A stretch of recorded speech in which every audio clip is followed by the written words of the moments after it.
네, 지금 수장께서 보고한 것처럼 우리 예술님은 남편의 소통 거부 그리고 육아 간의 충돌로 인해서 이혼을 원하시고 이혼 숙녀 캠프에 참여했잖아요. 캠프 다녀오신 다음에는 어떠셨어요?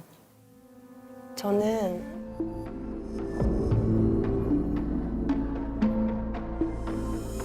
이혼 생각이 있습니다. 이혼 생각이 있습니다. 그래서 만약에 진짜로 이혼을 하게 되면 어떻게 되는지 궁금합니다. 남편 승우님은 어떠세요? 우선 와이프 생각이 그렇다면 저도 또한 이혼에 대해서 좀 진지하게 알아보고 싶습니다.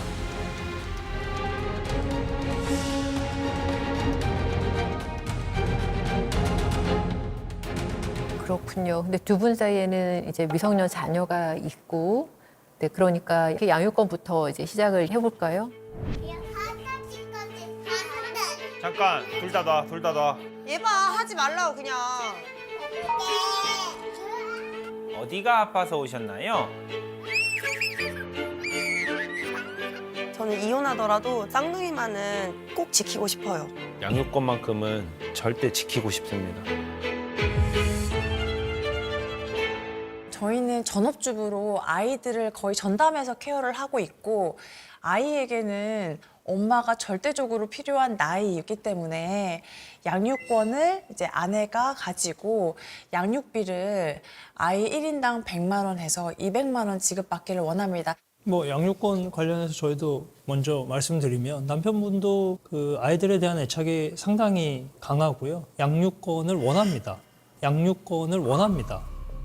다만 이제 우려되는 사항들이 몇 가지 있어서고요. 아이들의 교육에 있어서 엄마가 욕설을 자주 하고 지금 딱 나이대가 이제 말을 배우면서 할 수 있는 그런 나이대여서 과연 양육을 혼자서 오롯이 할 수 있는지에 대한 일단 의심이 좀 있고요.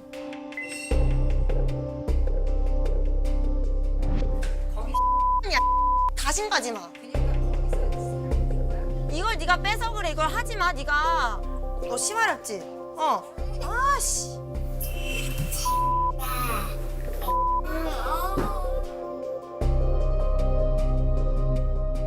제가 첫날 아이한테 이렇게 욕하는 사람이 우리나라에 어느 정도 되겠냐라고 여쭤봤더니 이 그림에 나온 우리 예솔 씨 정도로 욕을 하고 하는 사람이 몇 명이 될까요? 우리나라 엄마들 중에. 20%는 되지 않아요? 네? 20%요. 20%? 그 생각은 아직도 갖고 계세요? 네. 뭐 엄마라면 다들 공감하실 거예요. 아이들한테 욕하기보다는 그 상황이 너무 힘들고 좀 쓸쓸한 마음에 공허해서 한두 마디씩 혼잣말로 하는 엄마들은 분명히 있을 것이다. 아니 근데 그거랑은 제가 얘기한 거랑은 완전 다른 얘기. 제가 뭐 그 정도도 영상을 뭐 저만 본 게 아니라 우리 모두가 다 봤는데 제가 정신 나간 사람도 아니고 갑자기 하겠습니까, 소장님. 그 악마의 편집은 약간 있으니까. 악마의 편집이란 얘기는 네. 예솔 씨가 안 한 거를 억지로 우리가 한 것처럼 뉘앙스를 만들어서 이렇게 보여주는 게 악마의 편집이에요. 거기 모두가 같이 그 영상을 봤잖아요. 그걸 가지고 지금 악마의 편집이라고 얘기를 해요. 제가 목소리가 커서 네? 그렇게 느껴진 것 같아요. 혼잣말이었는데 혼자만 하는데 다 들리게. 다 들려버렸나 봐요. 저도 목소리가 너무 커서. 아, 혼잣말. 이 얘기를 왜 지금 꺼냈냐면 내가 볼 때는 다른 게 없어요. 애들 듣는데 욕 안 하면 예솔 씨한테 뭐 아이 양육을 가지고 누가 뭐라 그럴 사람이 없어요. 소장님이 오늘 저를 엄청 혼내시더라고요. 천천히 말씀을 계속 들어보니까 저에 대한 문제가 그거 하나인데 그거 하나만 고치면 너무 다 완벽하다 뭐 이런 뜻으로 받아들여졌거든요. 이번을 계기로 많이 고쳐보면은 저도 완벽한 사람이 되지 않을까 싶어요. 그렇게 말하는 것 자체도 어쩌면 이제 폭력일 수 있거든요.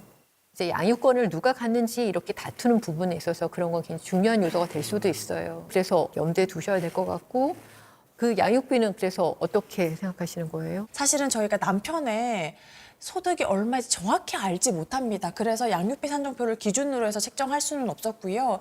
현재 지금 지급받고 있는 생활비가 200만 원이어서 말씀드리고 있습니다. 저희 지금 남편분 뭐 세전으로 하면 월 어느 정도 되시죠? 급여는 한 400 정도 되는 것 같고요. 400 정도. 네네. 많아도 150 정도가 저희는 타당하다고 보거든요, 보면. 그리고 양육비 자체가 어느 정도 나가세요?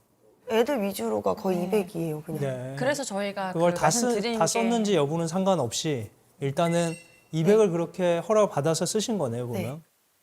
만약에 승우님이 아이들 키우게 된다라고 네. 하면 양육비는 어떻게 하실 거예요? 저도 뭐 법적으로 그 정해진 만큼 최대치를 요청하고 싶습니다. 하지 마요. 네. 아니 자기는 받는데 왜 여기는 받지 마? 어느 정도 그 사람 인성이 딱 보여지는 것 같고요. 그래서 받아야 되는 상황이 온다면 저 진짜 최대치로 요청할 예정입니다. 더 괘씸해서 안 주고 싶다고 했고요. 양육비를 받을 수 있을 때까지 받겠다? 이거는 정말 이기적이더라고요. 사랑했던 와이프한테 어떻게 그렇게 뜯어낼 수 있을까? 또 진짜 화가 치밀어 오르더라고요.